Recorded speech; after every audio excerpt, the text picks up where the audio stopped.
In this video, we will be looking at the cash journals of a trading business. The cash journals of a trading business includes the cash receipts journal and the cash payments journal. Let's look at the following example. Mr. L. Daniels starts a small business called Tech Gadgets. Use the transactions below to complete the cash journals for January 2010. On the 1st, L. Daniels contributed 50,000 Rand as capital and was given the receipt 101. On the 3rd, he purchased trading stock worth 20,000 Rand from Smart Suppliers and paid by EFT 102. On the 4th, he paid Eskom for an electricity bill of 2,000 Rand by EFT 103. On the 8th, he sold gadgets for 10,000 Rand and the cost of sales was 6,000 Rand.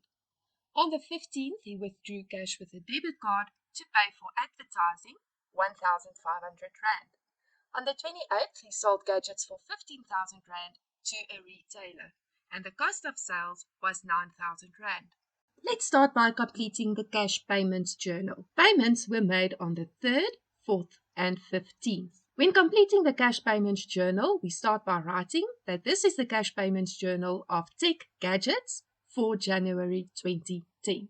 And since this is January, the first month of the year, this will be CPJ 1. On the 3rd, he purchased trading stock worth 20,000 Rand from Smart Suppliers by EFT 102.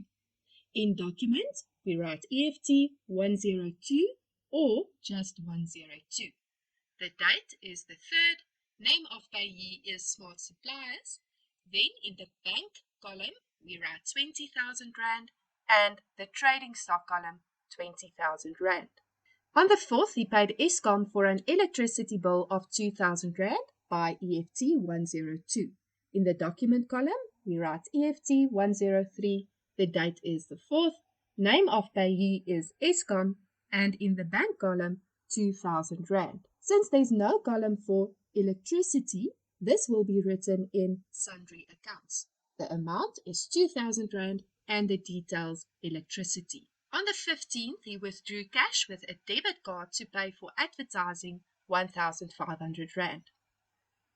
In this case, the document will be a balance sheet since he withdrew the cash from the bank. The document is then BS, the date is 15th, name of payee in this case is cash since this was a cash payment, bank 1,500 Rand, and this will be also written in the sundry accounts column 1,500 Rand and the reason advertising. Let's now complete the cash receipts journal. At the top of the journal, we write cash receipts journal of Tech Gadgets, January 2010, and this will be CRJ1 since January is the first month of the year. On the 1st, L. Daniels contributed 50,000 Rand as capital and received receipt 101 from the bank. The document can be written as R101. The date is the 1st. Details L. Daniels, and in the receipts column we are not going to write anything since the money was deposited directly to the bank, so it's recorded directly into the bank column. Therefore, in the bank column we write 50,000 Rand, and then in the sundry accounts column the amount will be 50,000 Rand and the details capital. On the 8th, he sold gadgets for 10,000 Rand and the cost of sales was 6,000 Rand. In this case, no receipt was written as the transaction is recorded directly on the cash register roll. Therefore, in the document column, we are only going to make a tick.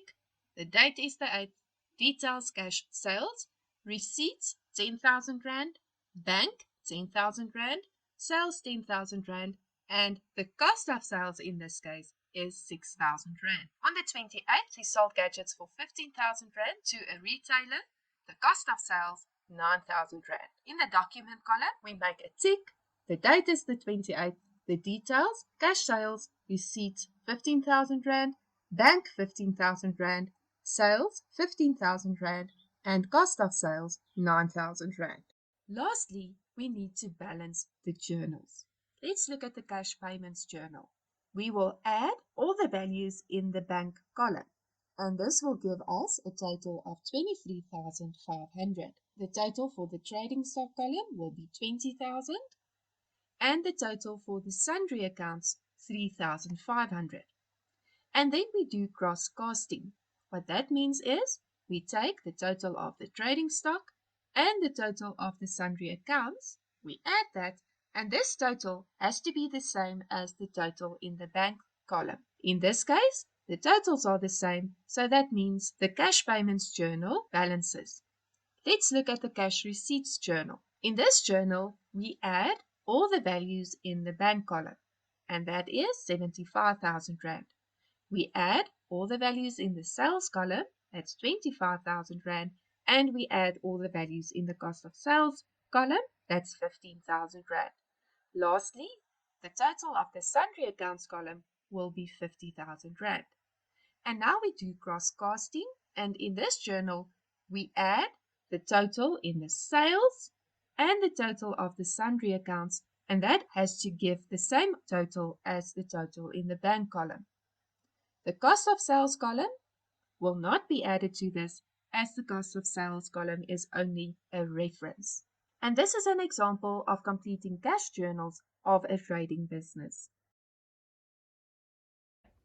And that's a wrap on today's fascinating journey through the world of knowledge.